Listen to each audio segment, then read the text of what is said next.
When we talk about the myths of menopause, one big one is that women are less productive at work as they age and go through menopause. It's just not true. It's not true. I think sometimes we or society has blurred reproductive years with being productive.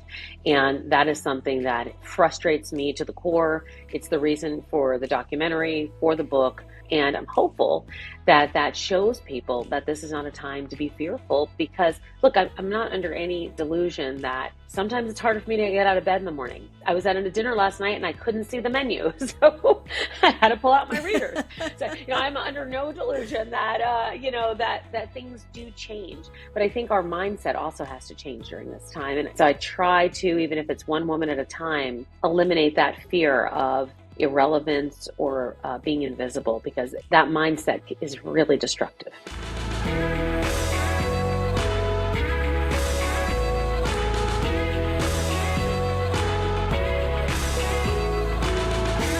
Hey everyone, I'm Jean Chatzky. Thanks so much for joining me today on HerMoney. So as you all know, because I've been talking about it incessantly, I am about to turn 60 and I am having more than a little angst about it. I don't know why. 50 did not bother me this much. 40 bothered me. 40 bothered me, but my life was kind of a mess. But my life is not really a mess right now. But 60 is really bothering me, which is why I am so pleased to see more women, celebrities, but also pretty much everyone on Instagram these days and TikTok share the ups and downs of aging openly. Everything from what they're letting go of in midlife to the realities of menopause to the struggles that they've had to overcome. Because here's the thing, just like managing our money, the more that we talk about this stuff, the more that we talk about our wins, but also our setbacks openly and candidly, the more normal they become.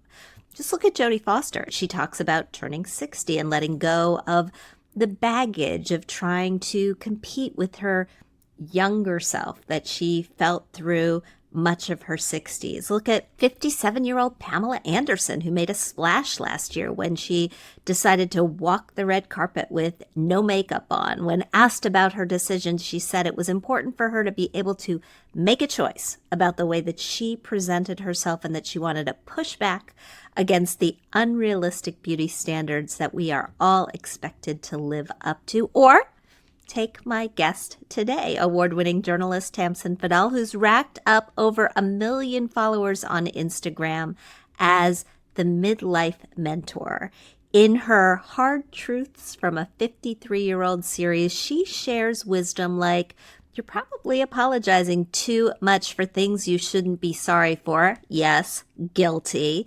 And obsessing over other people's lives and comparing it to your own actually requires you to abandon your own life. We're going to unpack that one a little bit. She has also been credited with helping demystify the realities of menopause on the platform. And she's the executive producer of the new PBS documentary, The M Factor, Shredding the Silence on Menopause, which premieres this Friday, October 18th on World Menopause Day. Tamsen, welcome to the show. Oh, thank you so much for having me. Thank you.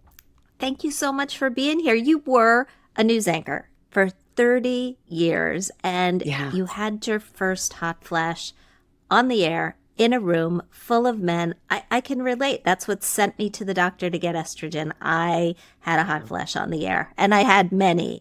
But tell me about that day.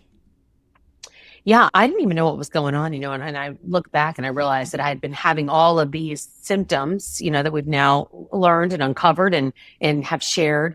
But I was doing the news like regular night. I was anchoring the evening news in New York City. I'd done it for almost 15 years. And we were in a commercial break. You're bantering with the people on the set and talking. And all of a sudden, I don't know what came over me. And I just felt this inferno inside. And I felt like these flashes of heat before, but not like this. And this one started my heart racing, and then it started the anxiety. And then I was like, I don't think I'm going to be able to get through this next block of news to deliver it. And so I said, if I fall over, somebody catch me. kind of joking because I didn't really know what was going on. And I think, you never want to seem out of control, right? In your job, in your career, online television. And one of my coworkers was aware enough at the time to go, I think you should get off the set. We should move you. And I was like, I think you're right. And so we got off the set, went in the bathroom, and I just like dropped down to the floor. And I think it was the first time I'd never finished a newscast. Always that like fear if something happens on the air. But what it also showed me is like I did not have control and I did not know what was going on. So that started me down this journey of trying to understand what was happening with me. I didn't have anything to put it into words. I didn't know it was menopause. I didn't know I was in menopause. I never heard the word perimenopause. So that's where that started in 2019. Now we're finally hearing the word, trying to normalize the word. But it's been a long time coming with this conversation, and we've missed out on a lot. A lot of women have missed out on a lot as a result of confusion, misinformation, and really silence.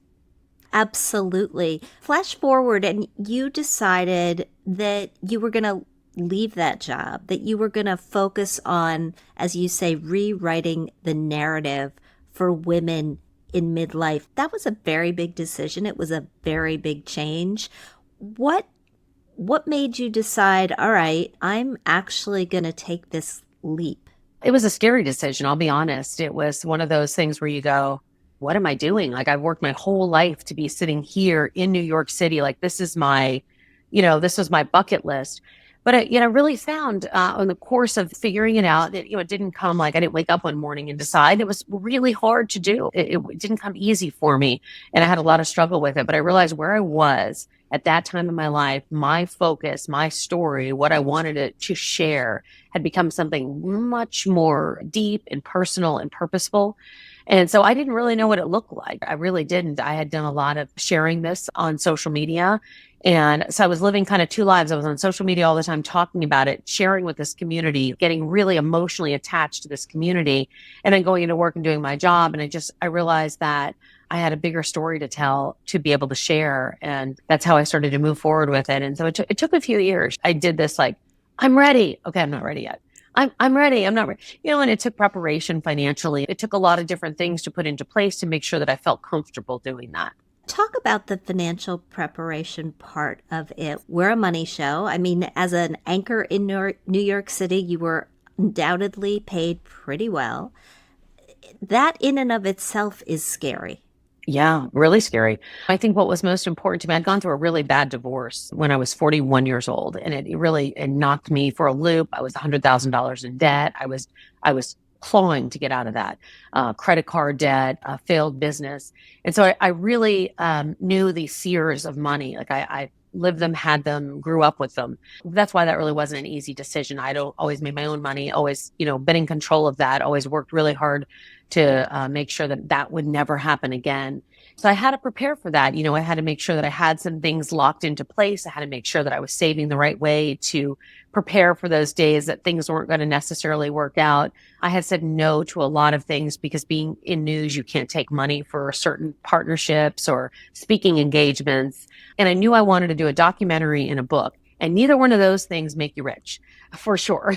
And so it was important for me to, make sure the documentary got off the ground. So we funded that ourselves, a lot of it. And then, we found some people to help us, different foundations. But it was that important to me to do this and take that chance. What's scary, 100%.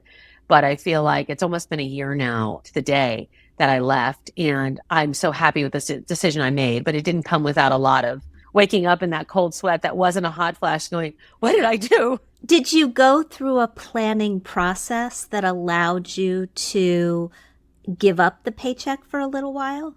I did. I had to because I'd worked a couple of different jobs at the same time. I was doing that and I also produced a Broadway show. So those were two things. I never let go of that because that was important. And it wasn't that I was getting rich from that. Again, the arts, like all the things that I pick are not necessarily, but they're meaningful to me. And so I did know what I was going to miss out on and what I needed to kind of make up for. And then where I wasn't going to spend money, right? I wasn't going to spend money as much on a commute. I wasn't going to spend money as much on clothes. I wasn't going to, be on the air every night, right? I figured a lot of those things out to figure what it was I needed to do well in advance, not when it actually happened.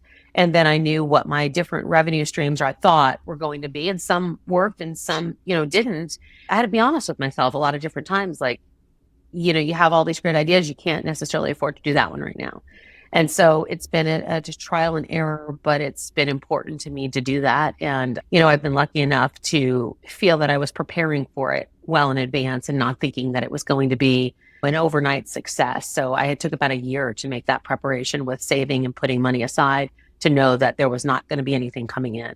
As we talk about the numbers, there are a lot of very surprising and I think scary numbers surrounding menopause and the cost of menopause. Last year, the Mayo Clinic published a study about the cost of menopause in the workplace. They found it costs an average $1.8 billion in lost work time per year, $26.6 billion annually when medical expenses are added. That's in the U.S. alone. Yeah. In your world, in your dream world, what does a menopause-friendly workplace look like? I love that question because I went into my workplace at the time when I was at the station, and I had heard that the UK was doing a lot. Channel 4 did a lot. They had a workplace policy. And, they've been very ahead of us in a lot of this conversation about menopause. So I've looked to them for the past 4 years or so to figure out exactly like what it could look like here, what we do with it. I went into my HR department there and I said, we need a menopause policy. And the HR director said, okay, what is that? And I said, right. I don't know, but I know that this is what people are doing. And that was 3 years ago. And so I guess I look at it now very differently than I did then. Then I said, we need to offer women fans at the desk. If they need a cooling room, if they need days off, I did all these things. And then I realized, you know what we need? We need support. We need to know that there's a community part of this, that we could go to somebody and get information, because not everyone's going to be very comfortable after they've worked very hard or they're just starting a job to go in and go, hey, by the way, also, I'm in perimenopause for the next 15 years of my career. Please don't hold it against me. So those are concerns that keep me up at night. Like I don't want to fight for something that's actually going to work against women. But what I really do believe is that the workplace is a great place to support women. And so I am 100% for a workplace friendly policy that allows women to feel supported in whatever role they need to be, whether it's publicly or privately, because that's an important part of it. That there's a community build somewhere in there, that a workplace is open to have experts or speakers or lectures or panels come in there and talk to women so they have somebody to talk to. And I guess I'm optimistic, possibly, that in some of these, policies that we have, insurance we have, telehealth that's out there right now, that there's an opportunity for women to be able to take advantage of those things within their policy in workplaces. And I'm not naive that we all go to different places to go to work, right? Everyone's not in a big corporate office. So we have to think about that too. I know that your documentary is shedding light on all of these issues, but I'm wondering about the tension between shining a light on issues regarding menopause and the fear that women have about aging in the workplace. Not just those of us on television, right? But women all over have a fear that we may have an expiration date and that we don't know what it is. How do you square those things? Those are things I've lived with all my life. I was early 30s, and I had a coworker next to me. She was maybe 15 years older, and she said, I just want you to know you need to have a backup plan because women do not age well on television. And I said, what? I was young, excited about life, and I never forgot that conversation. I've had a million conversations. I've never forgot that conversation. And it scared me, and it stayed with me. And I'm sure that you've probably had the same one with somebody who was, ahead of you in the business. I always had that on my mind. I did walk away, and she said, you're always sitting next to a older male, younger female, right? It was never the other way around. I'm encouraged to see that it's the other way around now in a lot of cases. I was encouraged when I walked away from my job, a job that I really loved, that the guy sitting next to me was younger than me. I thought that was like super cool. It's always been my little oh, okay. And maybe it's changing finally. But I am very aware of the fear of feeling irrelevant, feeling aging out, feeling like you're being left behind, feeling like there's a younger model coming up behind you. I'm no expert at it, but I do see us normalizing this conversation, making women feel a little stronger, putting people, women and men of this age, in some of these senior leadership roles so that they understand the value of somebody who has life experience, versus just school experience. Somebody that comes in there with judgment, which, it's incredible to have real judgment. And I think that those are important things that people with age and wisdom have. And I think that's where the word rewrite comes into it, because all along, we see it in commercials on television now. We've got this older couple sitting on a bench petting a cat, and that's our example of 50 plus, and that's not okay. And so it's incumbent upon the media to be part of that conversation and that shift in a real way. When we talk about the myths of menopause, one big one, and it goes right to the point that you're making, is that women are less productive at work as they age and go through menopause. It's just not true. It's not true. I think sometimes we or society has blurred reproductive years with being productive. And that is something that frustrates me to the core. It's the reason for the documentary, for the book, for shining a light on women that are doing incredible things, starting careers over at 60 and 70, taking control of their bodies, reclaiming their health. We're doing things very differently, and we have a lot to show for it. We have a lot of great examples in the lead. I think there's more that are coming up behind them, and I'm hopeful that shows people that this is not a time to be fearful, because, look, I'm not under any delusion that sometimes it's harder for me to get out of bed in the morning, and that I was at a dinner last night and I couldn't see the menu. So I had to pull out my readers. So, I'm under no delusion that, that things do change. But I think our mindset also has to change during this time. And I do see a lot of strength in those things, and that inspires me a lot. And so I try to, even if it's one woman at a time, eliminate that fear of irrelevance or being invisible, because that mindset is really destructive. So, Tamsen, I want to talk a little bit more about you. I want to talk about the way that you pushed back against societal expectations pretty much at every turn. You got married kind of late. Then, as you said, you got divorced. I got divorced right at 40 as well. Horrible. Child-free. Horrible, right? Horrible. You're child-free by choice. You got remarried. Then you said you had the big wedding that nobody told you to and wore white. Good for you. How'd you make the decisions that were right for you without listening to the noise? And why do you think it's so hard for so many women to do that? Oh, listen, I heard the noise. I knew what the noise was. I think there were a lot of times I had doubt in myself. I think we have this as women, the shoulds, and, you should be doing this next. You should be doing that next. You have these conversations. You go back home for the holidays and you're dating. Now, when are you getting married? Now you got married. Now, when are you having kids? Now you have kids. When are you having enough? So I've heard that my whole life. There's been no question about it. But a lot of these things, they didn't work out in the right times for me, or they just weren't for me. And I could feel it like right in my core. And I spent a long time being very unsure of what I was doing, especially with regard to children. But I knew that the first marriage I was in was not a place to bring a child. It was a destructive, mentally, emotionally, and that would have been a real sin to do.